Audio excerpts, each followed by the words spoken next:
الحمد للہ رب العالمین والعاقبۃ للمتقین والصلاۃ والسلام علی سید الانبیاء والمرسلین اما بعد فاعوذ باللہ من الشیطان الرجیم بسم اللہ الرحمن الرحیم الصلاۃ والسلام علیک یا سیدی یا رسول اللہ وعلی آلک واصحابک یا سیدی یا حبیب اللہ الصلاۃ والسلام علیک یا سیدی یا نبی اللہ وعلی آلک واصحابک یا سیدی یا نور اللہ۔ فرمان مصطفیٰ صلی اللہ تعالی علیہ وآلہ وسلم، جو مجھ پر درود پاک پڑھنا بھول گیا وہ جنت کا راستہ بھول گیا۔ صلو علی الحبیب صلی اللہ تعالی علیہ وآلہ وسلم۔ قال اللہ تبارک و تعالی فی القرآن المجید والفرقان الحمید ان اللہ وملائکتہ یصلون علی النبی یا ایہا الذین آمنوا صلوا علیہ وسلموا تسلیما کثیرا کثیرا۔ پیار محمد سے پڑھیے، اللہم صلی علی سیدنا و مولانا محمد و اصحاب سیدنا و مولانا محمد و بارک وسلم وصلی علیہ جزا اللہ عنا محمد ما هو اہلہ۔ میرے بہت ہی محترم علماء اکرام، سادات اکرام، میرے عزیز دوستوں، بھائیوں، اللہ رب العزت نے ہمیں یہ توفیق عطا فرمائی کہ ہم سب اکٹھے اجتماعی طور پر اکٹھے ہو کر ہم اللہ کا ذکر و اذکار کریں، اور اللہ رب العزت نے ہمیں یہ خصوصی ایام عطا فرما دیے کہ ہم اللہ رب العزت کی بارگاہ الہی میں اپنی بخشش کے کچھ سامان پیدا کر سکیں۔ کیونکہ دیکھیے، رمضان المبارک کی محترم معظم گھڑیاں، برتوں والی گھڑیاں جا رہی ہیں، اور یہ اللہ رب العزت نے ہم کو پھر عطا فرما دیں۔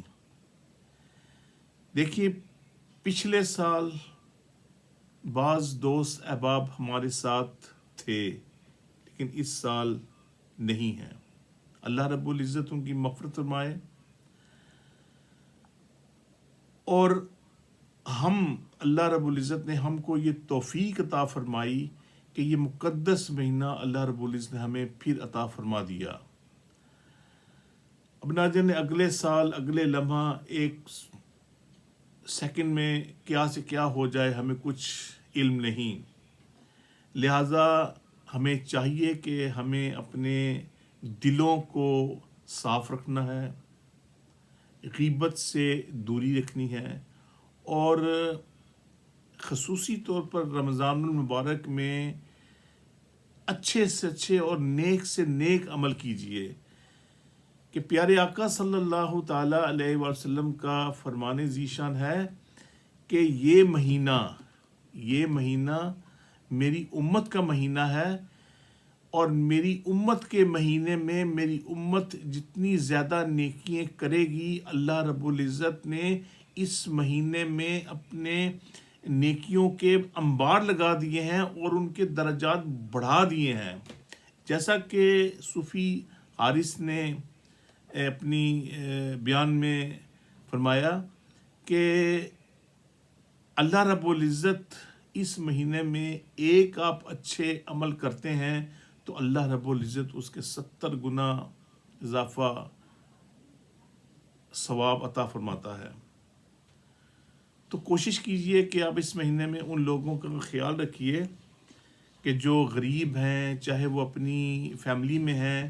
کیونکہ صلہ رحمی سب سے زیادہ اپنی فیملی میں دیکھا جاتا ہے۔ اپنی فیملی میں جتنے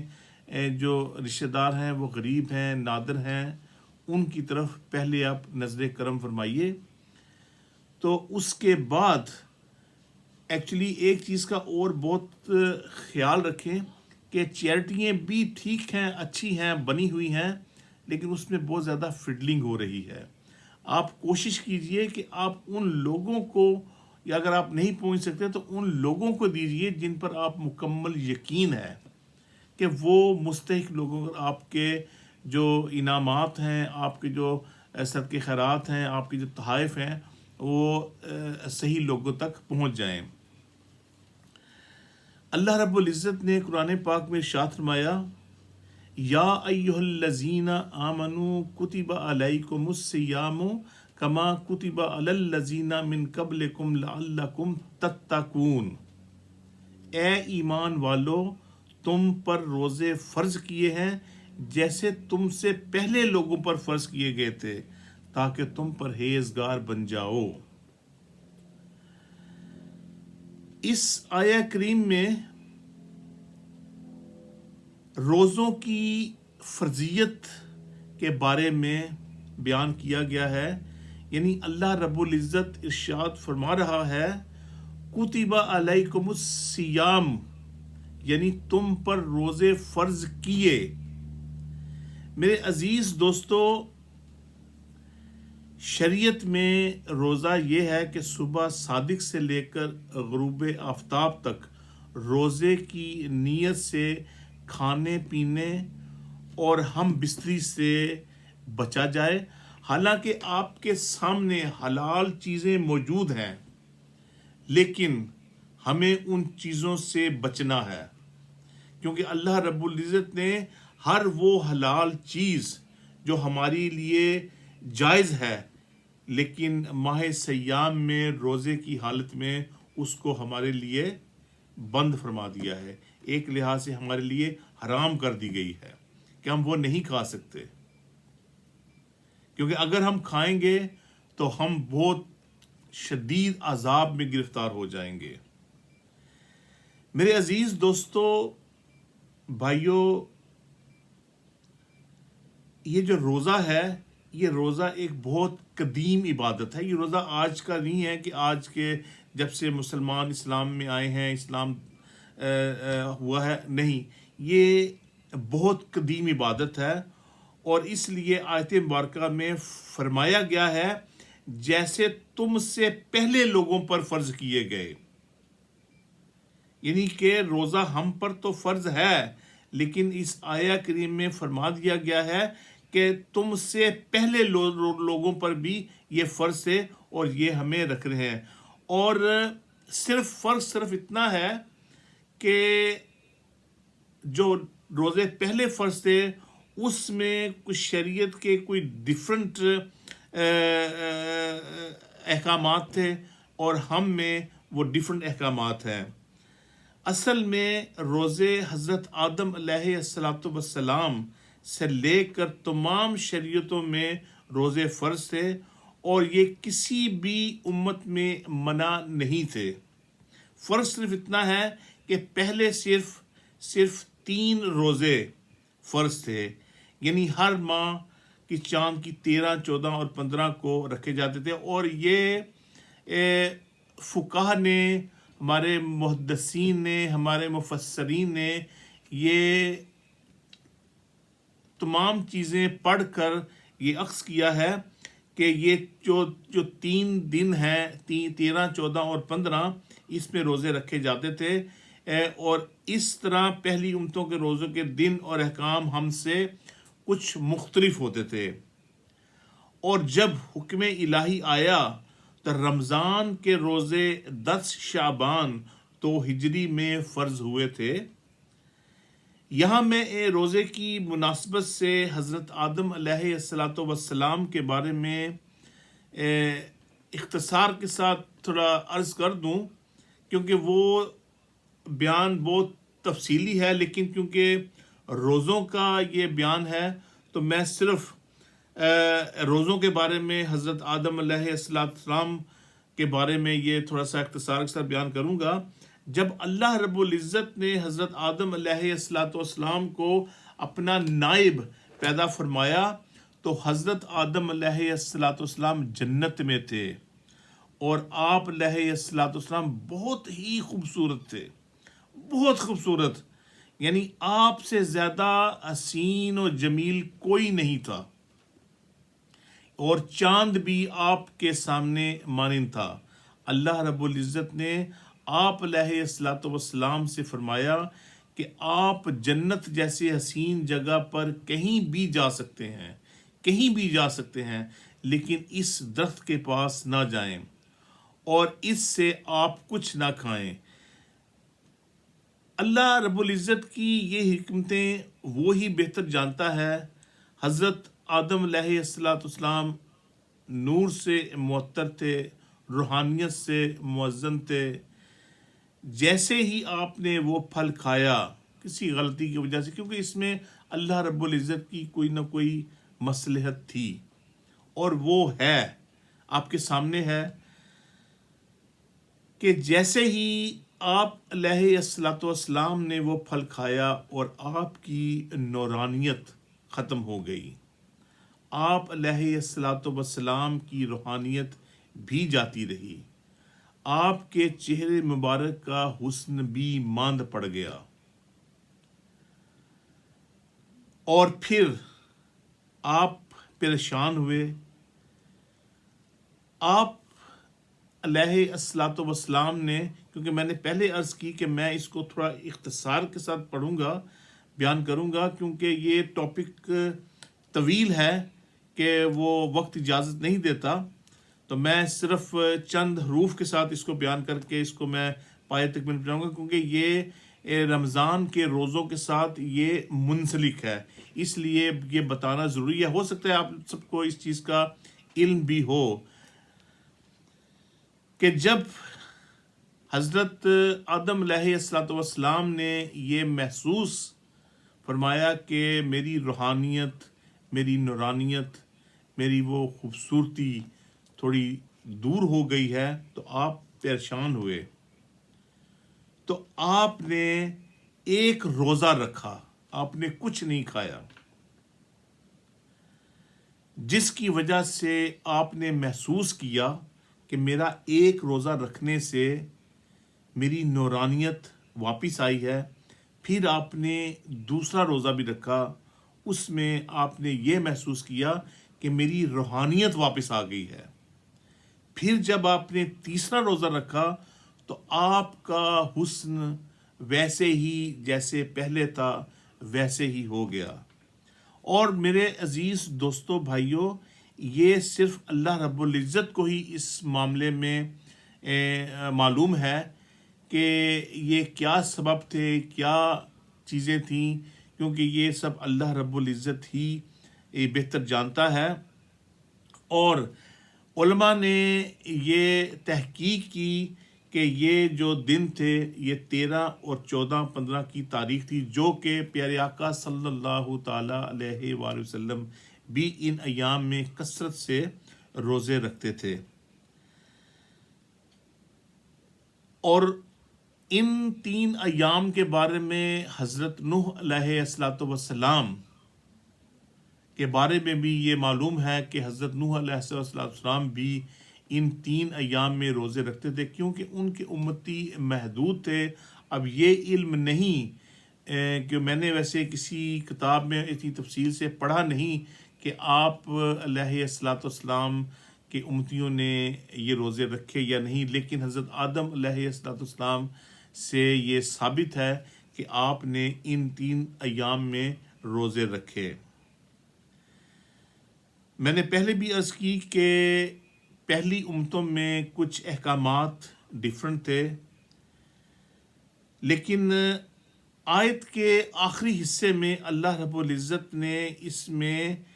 تقوی اور پرہیزگاری کے حصول کے لیے ارشاد فرمایا،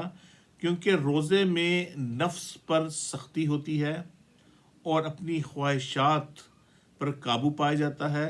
اور اس کے لیے ایک مشق کی جاتی ہے جس سے انسان گناہوں سے رکتا ہے۔ اللہ رب العزت قرآن پاک میں ارشاد فرماتا ہے وَأَمَّا مَنْ خَافَ مَقَامَ رَبِّهِ وَنَهَى النَّفْسَ عَنِ الْهَوَىٰ فَإِنَّ الْجَنَّةَ هِيَ مَأْوَىٰ۔ اور وہ جو اپنے رب کے حضور کھڑے ہوئے اور ڈرے اور نفس کو خواہشوں سے روکا، تو بے شک وہ جنت میں جائیں گے اور ان کا ٹھکانہ جنت ہے۔ میرے عزیز دوستو بھائیوں، جو روزہ ہے یہ اپنے نفس کو مارنے کے لیے ہے، اور جو اپنے رب کے حضور کھڑا ہو گیا اور ڈر گیا، کیونکہ اللہ رب العزت نے اس مہینے میں آپ نے جو نفل ادا کرنے ہیں اس کا ثواب آپ کو فرض کے حساب سے ملنا ہے، جو فرائض ادا کرنے ہیں اس کا ثواب اللہ رب العزت نے 70 گنا زیادہ عطا کرنا ہے۔ اور کیونکہ اس روزہ صرف ہم رب کائنات کے لیے رکھتے ہیں، اور ہمیں روزہ رکھنے کی ایک یہ بھی اہمیت ہے کہ دیکھیں ہم عام دنوں میں ہم کھاتے ہیں پیتے ہیں، ہمارے سامنے غریب لوگ آتے ہیں، دیکھتے ہیں مزدور طبقہ کام کر رہا ہوتا ہے، ایک دھوپ میں، ایک بارش میں، برسات میں، جس طرح کا بھی موسم ہوتا ہے وہ مزدور اپنے سر پر اینٹیں اٹھا کر اوپر کی منزلوں تک لے کے جاتا ہے، اور ہم کھا رہے ہوتے ہیں، ہم پی رہے ہوتے ہیں۔ اب دیکھیے ان لوگوں کا کیا حال ہوگا جو اس مبارک مہینے میں اتنی محنت کرتے ہیں اور روزے میں الحمدللہ ہوتے ہیں، ان کے درجات کہاں سے کہاں پہنچیں گے۔ اور یہ اللہ رب العزت نے ہمیں بتانے کے لیے یہ روزے کا احکامات دیے ہیں کہ ہم اگر پانی نہیں پی رہے، ہم اپنے کمروں میں بیٹھے ہیں، اپنے گھروں میں بیٹھے ہیں، اپنے آفسز میں بیٹھے ہیں، گو کہ ہم کام کر رہے ہیں، آپ کو اس کا ثواب مل رہا ہے، لیکن یہ سوچئے کہ وہ مزدور جو سر پر اینٹیں لے کر اوپر جا رہا ہے، تیسری چوتھی منزل تک پہنچ جا رہا ہے، جو مزدور طبقہ سیڑھیوں پر چڑھ کے جا رہا ہے، وہ کتنا اچھا عمل کر رہا ہے کہ روزے میں رہ کر اپنے رزق حلال کی متلاشی کر رہا ہے، تلاش کر رہا ہے، اور اس رزق سے وہ اپنے گھر پہ چیزیں لے کے جائے گا، اپنے بچوں کو کھلائے گا۔ اور یہ ہمیں احساس دلاتا ہے کہ ہم عام دنوں میں ہم کھاتے ہیں پیتے ہیں، لیکن ان لوگوں کے بارے میں سوچئے کہ جو لوگ غربت کا شکار ہیں۔ آج کل پاکستان میں حالات بہت خراب ہیں، پاکستان کیا پوری دنیا میں مہنگائی نے بہت کمریں توڑ دی ہیں۔ ایک غریب طبقہ ایسا ہے جو دوسروں کے آسروں پر پڑا ہوا ہے، اور کئی ایسے سفید پوش لوگ ہیں جو کبھی بھی بھیک نہیں مانگیں گے، اور ہمیں اس چیز کا احساس اللہ رب العزت اس ماہ سیام میں بتلاتا ہے کہ ان لوگوں کا خیال رکھو جو اس کے حقدار ہیں۔ اگر آپ بجائے دستک کریے، اگر آپ ان کے ڈور کے اوپر صرف ڈور کو نوک کر کے ان کے بیل بجا کر آپ اپنے فوڈ کا کچھ سامان بیگ وغیرہ وہاں رکھ دیں، جب وہ آئے تو آپ کو معلوم ہو کہ وہ ایک غریب ہے، نادر ہے، اس کے گھر میں کھانے کے لیے نہیں ہے، سحری نہ جانے ان لوگوں نے کیسے کی ہوگی، افطاری کے لیے وہ انتظار کر رہے ہیں کہ کیسے افطاری کریں گے، تو ہم پر یہ لازم ہے کہ ہم ایسے لوگوں کا خیال رکھیں، خیال کریں۔ ہمیں یہ چاہیے کہ ہم چھپ کر کسی کو بتائے بغیر ہم ایسے عمل کریں جو عمل آپ کے اور اللہ رب العزت کے درمیان ہے، تو آپ کے درجے الحمدللہ بہت بڑے ہوں گے، آپ کو اللہ عزت آپ کو بہت نعمتوں سے نوازے گا۔ آپ آرام سے ایک بیگ بنائیے، اور پتہ ہے آپ کو کہ اس گھر میں غربت ہے، اس گھر میں کھانے کے لیے نہیں ہے، وہاں جوان مائیں بہنیں بیٹیاں موجود ہیں کہ وہ پردے کی وجہ سے کہیں باہر بھی نہیں جا سکتی، تو یہ ہم پر لازم ہے، ہم پر فرض ہے کہ ہم اس بیگ کو، اپنے ایک فوڈ پیک کو تیار کریں، اور اس گھر کو نوک کر کے کہ وہ آپ دیکھتے رہیں کیونکہ اور اٹھا کر نہ لے جائے، کیونکہ آج کل یہ بھی حالات چل رہے ہیں، تو وہ دیکھیں ڈور کھل رہی ہے تو وہ دیکھیں گے یہ کیا ہے، تو آخر اٹھائیں گے تو وہ اندر جا کے دیکھیں گے، اس وقت آپ کو وہ سکون، وہ اطمینان میسر آئے گا کہ آپ اس کے بارے میں سوچ بھی نہیں سکتے۔ یہ میری آپ سب سے ریکویسٹ ہے، اور خصوصی طور پر اس مہینے میں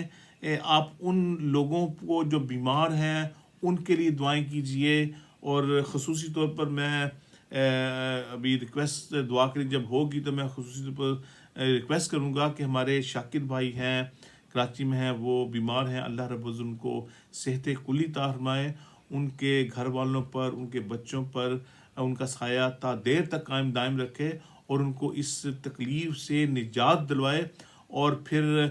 میرے حضرت صاحب ہیں، اللہ رب العزت ان کو صحت کلی عطا فرمائے، ان کا الحمدللہ یہ 2 دن پہلے آپریشن ہو گیا ہے، اس کی میں نے ویڈیو بھی تھوڑی وائرل کی ہے ان کی آواز میں، تو ان کو بھی ٹھیک ہیں، لیکن ابھی وہ کمزوری میں ہیں، لیکن ابھی ہاسپٹل میں ہی ہیں، وہ ٹرکی میں ان کا علاج ہو رہا ہے۔ ان کے لیے بھی خصوصی دعائیں کیجیے، آپ بھی کیجیے، میں بھی کروں گا، ہم سب کریں گے، ہم سب مریدین ہیں، ہم ان کے بارے میں دعائیں کریں گے، اللہ رب العزت ان کی تمام